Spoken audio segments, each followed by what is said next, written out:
My name is John. I'm one of the pastors here at the church, and just delighted to be able to, just share in this time of worship together. Um, Question for me or for you guys as we begin for us to think about is how do you know that a sacrifice is going to be worth it? How do you know that a sacrifice is going to be worth it? I remember when I first went to college, I joined the Michigan Marching Band, and the first couple weeks were pretty weird. Like, you show up early to school before everyone else, and you just start like rehearsing all the time, like from 9 a.m. to like 9 or 10 p.m. with a couple breaks in there, but it's just like a lot. And you're out basically on a parking lot the entire time learning all these like movements, and it's just like frustrating. Like, people are telling you like, nope, you're not right, like the angles are all off. You're still trying to figure out how to play your instrument, and you're just like, is this worth it? Like, am I going to make it through this? Like, and just because you're in the band doesn't mean that you're going to see the field, just so you know. Like, you can be in it and just ride the bench the whole year. So you don't know that it's going to be worth it. And so when we go through things in life, sometimes we just don't know. Like, is this going to work out? Like, is this going to be worth it? Is the sacrifice and all the effort that I'm putting in, is it going to work out, or am I just going to be riding the bench, or is it just not going to work? And so we're beginning a new series this morning on stewardship, on giving, and on wisdom with respect to money, and I'm calling it For the Joy Set Before You. That's the title of the series. And so the beginning that Kelly just read for us was Hebrews 12, and I'm just going to read it again, because I want us to hear it again. It says, 12, 1 through 3, "Therefore, since we are surrounded by so great a cloud of witnesses, let us lay aside every weight and sin which clings so closely, and let us run with endurance the race that is set before us, looking to Jesus, the founder and perfecter of our faith, who, for the joy set before him, endured the cross, despising the shame, and is seated at the right hand of the throne of God. Consider him who endured such opposition from sinners, so you will not grow weary and lose heart." So that is this kind of foundation of where I want to begin this series. And I want to look at the attitude of Jesus in this passage, because it's, I think, the foundation for giving. Okay? When we look at Jesus, we see a man who suffered much. And much more than a man, Jesus is actually the Son of God, right? The very act of Jesus, we call this, he's God incarnate, right? Like God in the flesh. I was at a youth retreat one time, and the guy up on stage was telling the kids, you know what carne is? It's meat. God incarnate is God in flesh. And so that is who Jesus is. The very act of him coming into our world and becoming incarnate was a huge humbling act of like unfathomable proportion, right? Whatever your station is in life, whether you consider yourself well off or poor or successful or unsuccessful or known or unknown, whether you have a million followers on TikTok or you have like 10, right? No matter what, we can't compare a humbling so great as to what Jesus did. Like, you could lose all your wealth, you could lose all of your popularity, all of your career, you could lose all your followers. It still would not compare. It would not compare to what Jesus did when he took on humanity. Imagine what it would be like to become a goldfish. Like, you're no longer human, you are a goldfish. You no longer do human things, you do goldfish things. Right? You don't live in a house or apartment or wherever you live anymore. You live on a third grader's dresser, right? In like a glass bowl and a little bit of water, and that's your world. Like, if that was you, and that you were to experience that transformation from a human life down to goldfish, that would be horrible, right? And luckily, your memory is only 5 seconds, so you wouldn't get too worked up about it. But it would be horrible, right? It doesn't compare to what Jesus did. Still doesn't compare. Jesus taking on humanity, the divinity being clothed in humanity, that is an unthinkable humbling. Now, beyond that, he lived his life ready to sacrifice for others, right? ready to sacrifice for a greater cause. He didn't live for himself, but instead, it says in the passage we just read, he endured the cross, right?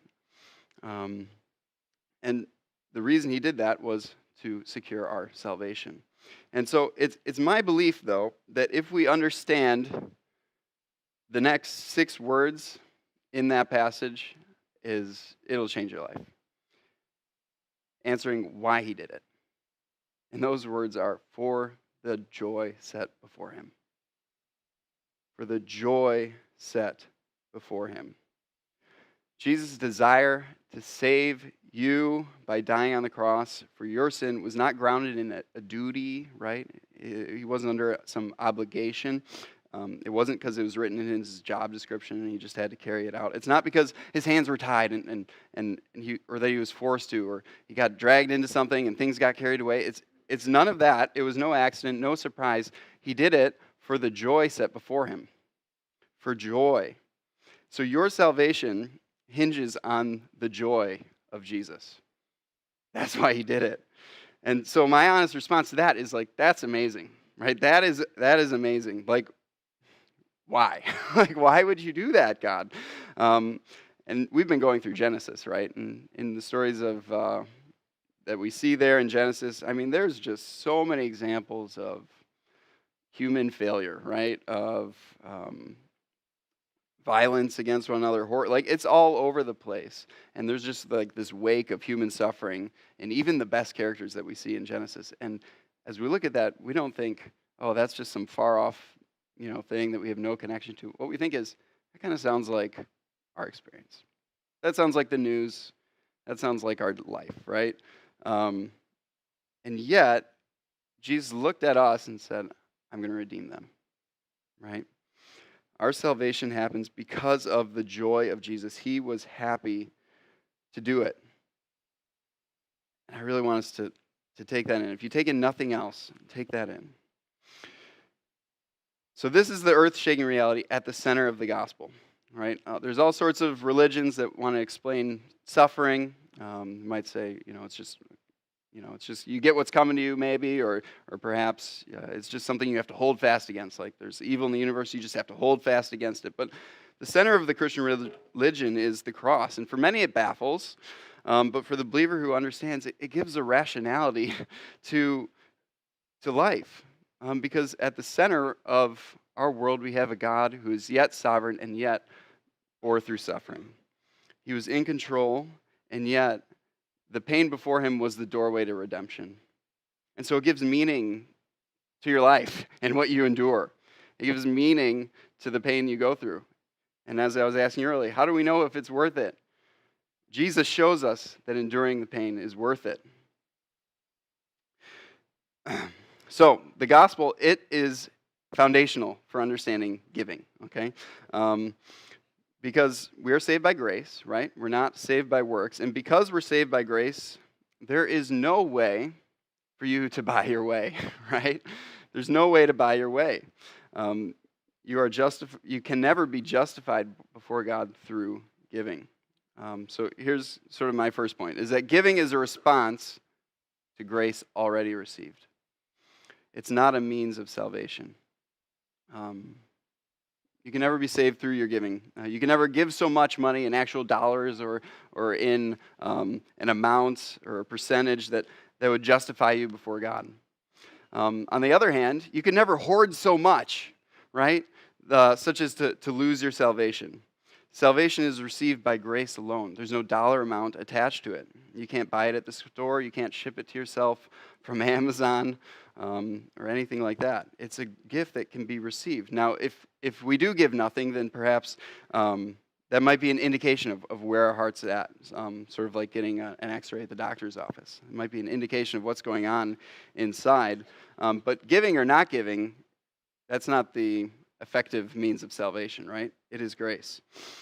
That would just be a symptom. So Jesus paid for our sins. That is the point of the cross. We cannot pay for them ourselves. And so if your hope is that God will accept you on account of your generosity, then your hope's in the wrong place, right? It's not in the right place. If you fear that God will reject you on account of your lack of generosity, actually your fear's in the wrong place too. God's acceptance of us is based on Jesus and what he paid, because he paid in full. And so hopefully this is not new to you. Hopefully this is just a good reminder for you. But it's always important to come back to the reminder of the cross, right? It's always important, because the cross is at the center of our giving.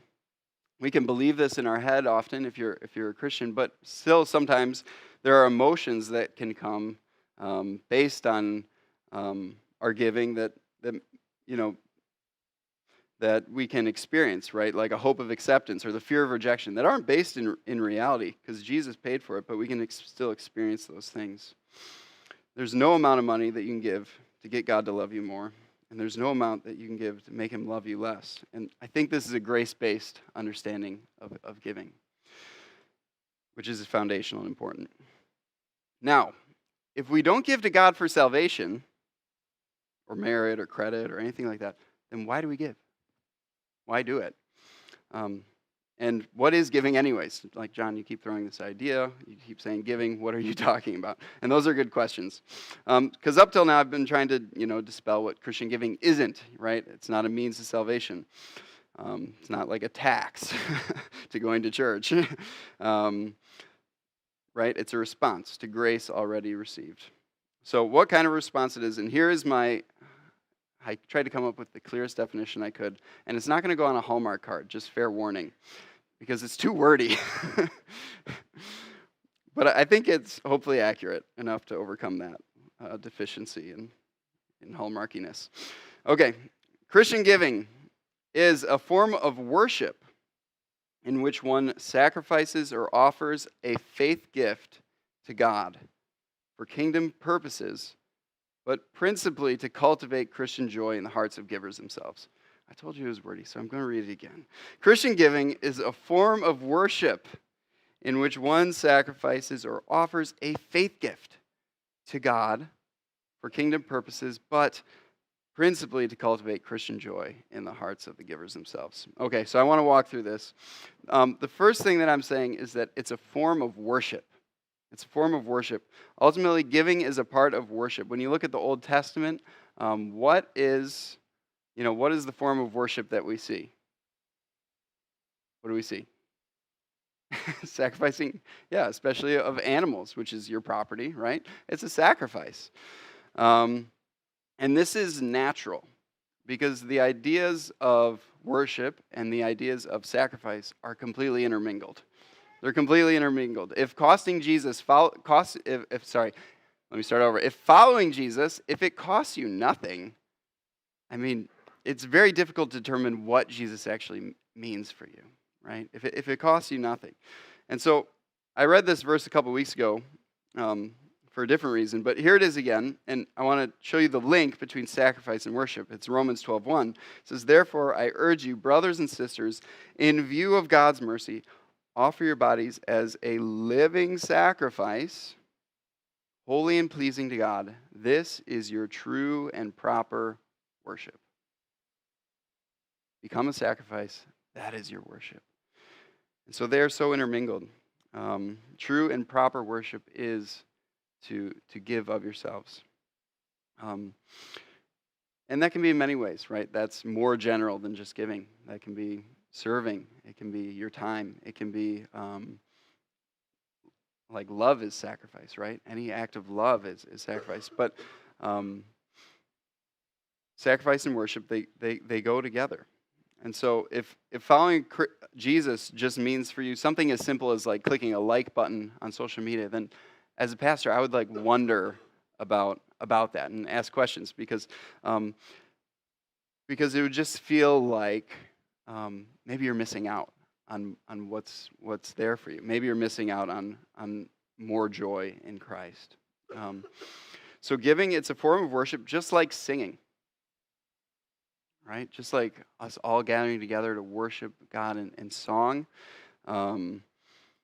just like reading Scripture, just like gathering for communion, just like prayer, all these things that we typically think of as worship, throw giving in the mix too, because giving is a worship act.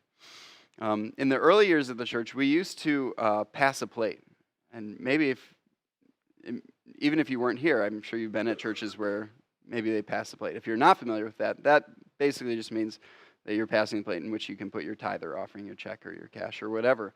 Now, as we've become more technological, it's most people start to give online, right?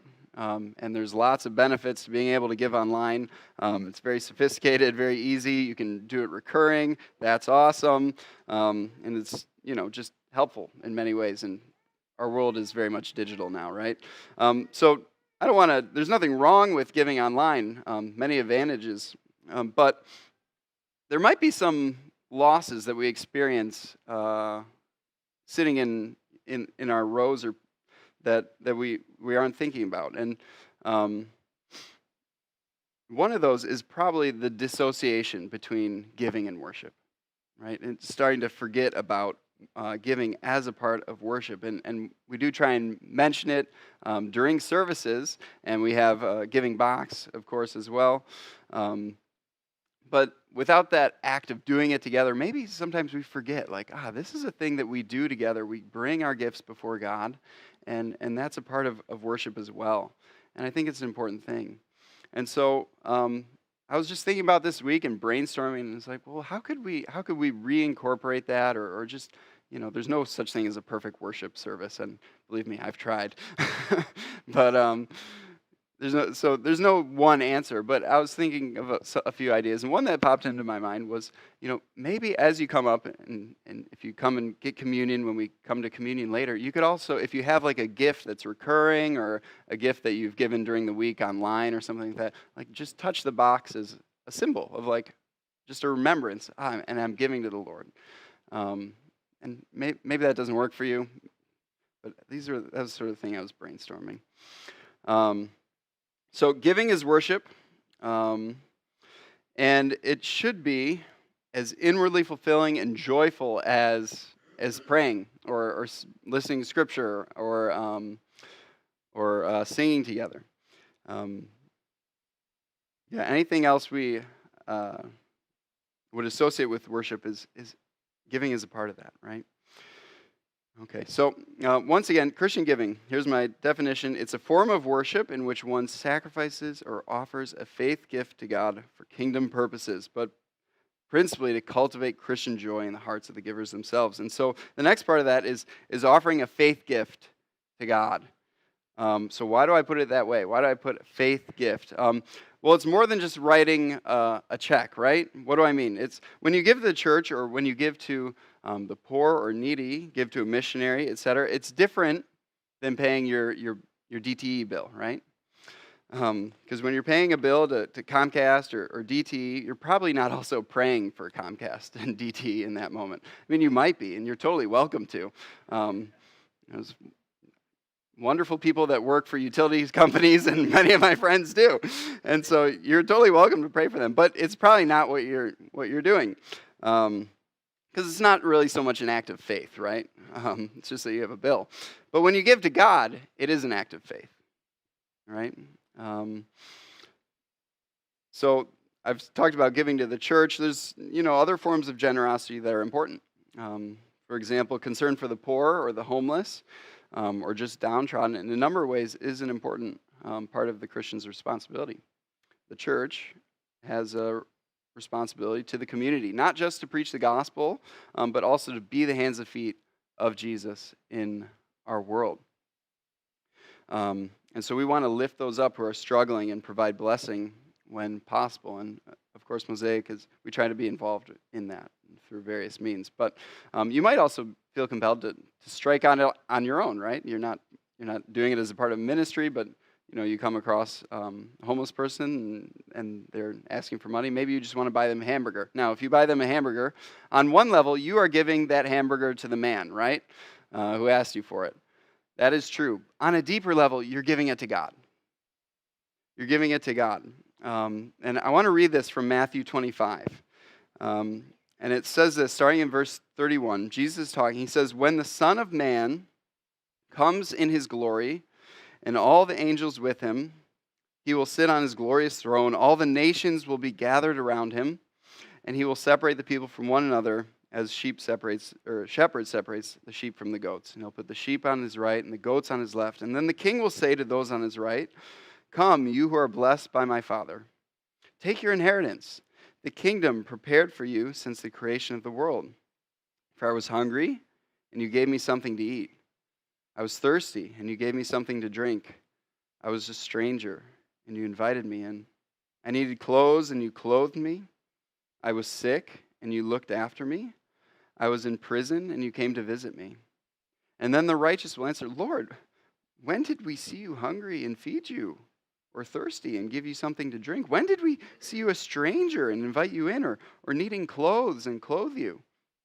When did we see you sick or in prison and go to visit you?" And the king will reply, "Truly, I tell you, whatever you did for one of the least of these brothers and sisters of mine, you did for me." And so what does this story teach? And there's more to that story. I'm not going to read the whole thing, but what does that story teach? For one, it teaches us that we're easily blinded about this. We think we're buying a hamburger for a homeless man on the street, but it's not true. You're actually buying it for God. It's a gift to God. And so, we can think, when we give to a church that it's towards a specific budget or a specific initiative, that might be true, but it's also more true that you're giving it to God. It's a faith gift that you're giving to Him. Now, that's not to say don't be wise or don't be curious or thoughtful about your giving. Like you should actually do that. You should be wise and thoughtful about it. But when you do give, you're giving it to God. It's to Him. And so you're trusting Him with what you're doing. And this should free you up to give your gift almost, dare I say, almost personally to Him.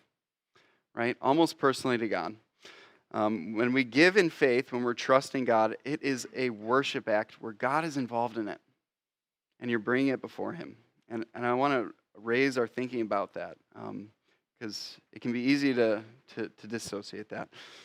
So Christian giving, it is a faith gift to God. Let's go back to that definition. Form of worship in which one offers a faith gift to God for both kingdom purposes and even more so, cultivating Christian joy in the hearts of the givers.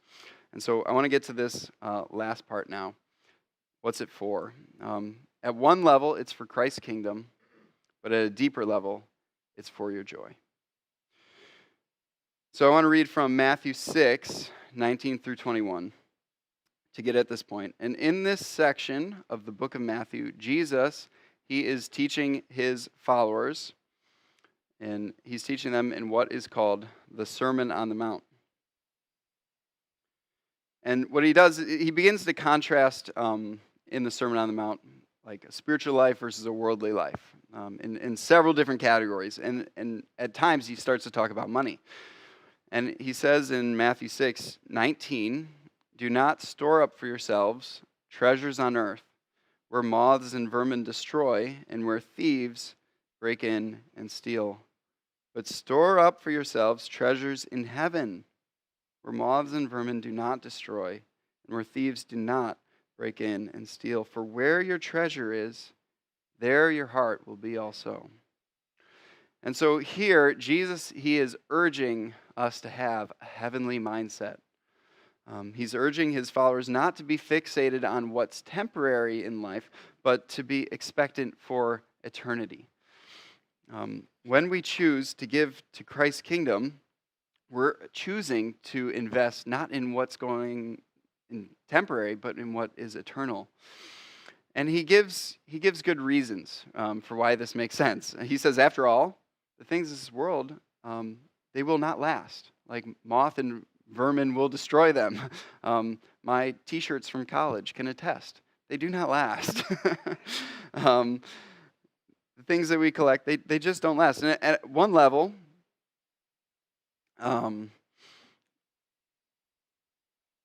so I want to make this point though, that when we give, and we are giving towards eternity, right? We're giving to the things that do last, people, right?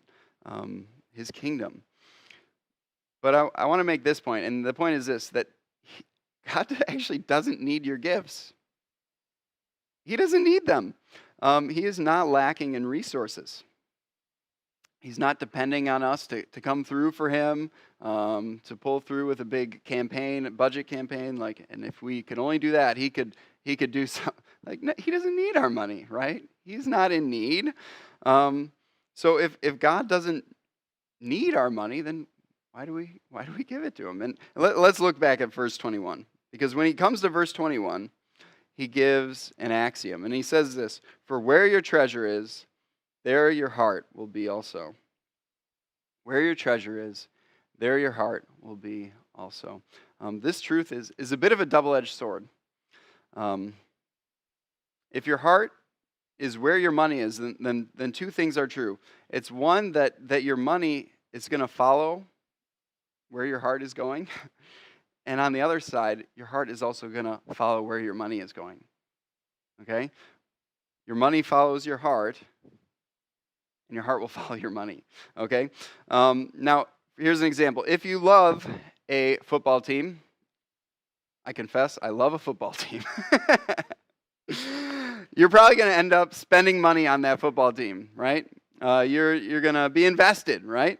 You might purchase gear. You might go to games. You might, at a bare minimum, you'll watch them on TV. TVs cost money. You'll be a fan. Fans spend money. So if your heart is in a team or something like that, your money's going to follow that. And we can come up with many other examples, right? Here's the other side of it. Let's say, on the other hand, that you're never really a fan of a team, but you become a part owner, right? You buy into the team, and you become a part owner in it. Now your money's into it. You know what's probably going to happen? You're probably going to become a fan of it.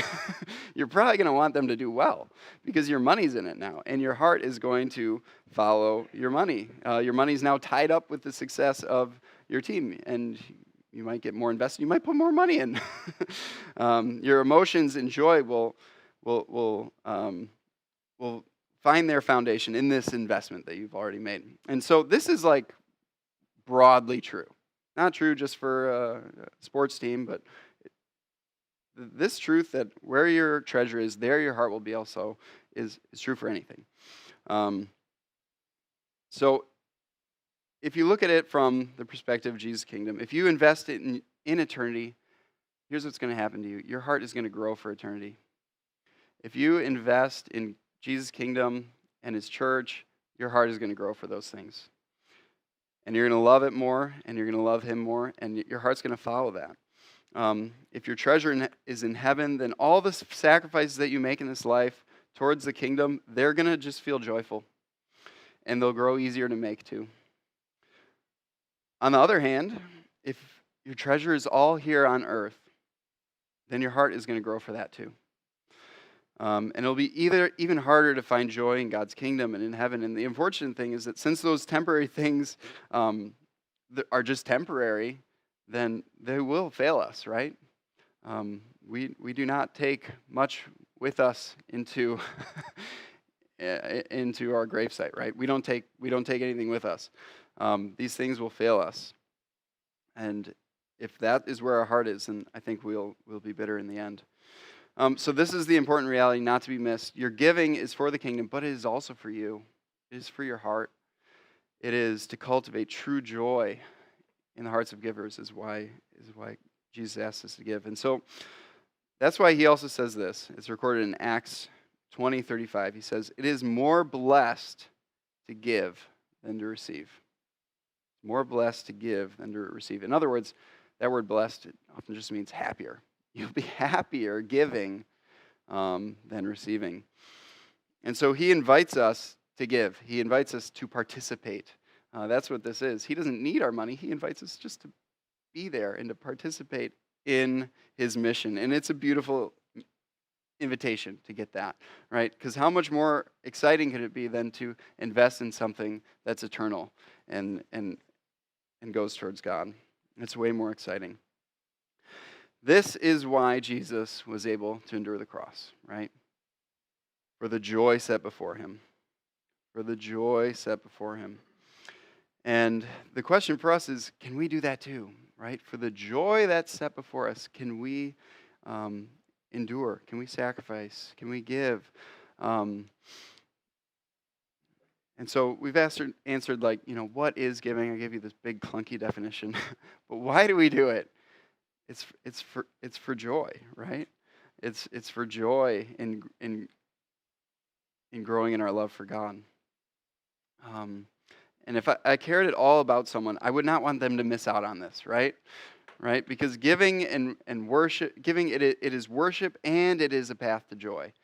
And so I wouldn't want anyone to miss out on this. If it is truly more blessed to give than to receive, then I'd want all of us to experience that joy. And next week, this series is 2 weeks, right? This is week 1. Next week, I'm going to just analyze that more. Where do we see examples of joy in giving? Okay, so, but to wrap up this message, I asked earlier, how do you know a sacrifice is worth it? Like, how do you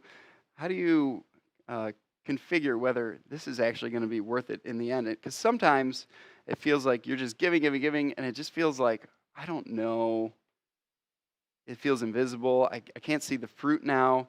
When will joy happen? And so Jesus, I just want to read this from John 16. And he says this to his disciples right before he's about to die. He goes on to say, John 16:16. Jesus went on to say, "In a little while you'll see me no more. And then after a little while, you'll see me." And at this, some of his disciples, they started to say to one another, "What does he mean by saying, 'In a little while you'll see me no more, and then after a little while you'll see me'? And because I'm going to the Father." And they kept asking, "What does he mean, a little while? We don't understand what he's saying." Jesus saw that they wanted to ask him about this. So he said to them, "Are you asking one another what I meant when I said, 'In a little while you'll see me no more, and then after a little while you'll see me'? Very truly, I tell you, you will weep and mourn while the world rejoices. You will grieve, but your grief will be turned to joy. A woman giving birth to a child has pain because her time has come. But when her baby is born, she forgets the anguish because of her joy that a child is born into the world. So with you, now is your time of grief, but I will see you again, and you will rejoice, and no one will take away your joy." I love that picture, right? Something maybe they're giving to something that's maybe invisible, sacrificing for I'm not sure what. There might be a time of grief. But in the end, I will see you again, and you will rejoice, and no one will take away your joy. In this life, we may sacrifice, we may struggle and strive, and it might feel inconsequential. But when our work here is done, and when He calls us home, we won't regret our generosity toward Him. And our joy will be fullness upon fullness. It will be a joy that no one can take away. So let me pray. Oh God, we just love you and thank you. Jesus, you have blessed us so much, such as to give us, to pay for our sins by giving of your own life. Oh, how much you have given to us. Lord, I pray that you'd grow our hearts for giving back to you. Pray that we'd see it as worship, that we'd see it as a step of faith, and that truly, God, it would bring us joy to bring our gifts to you. And so I pray, Lord, that you would just be working in us this morning and helping just grow our hearts to find the treasure in the right place. Amen.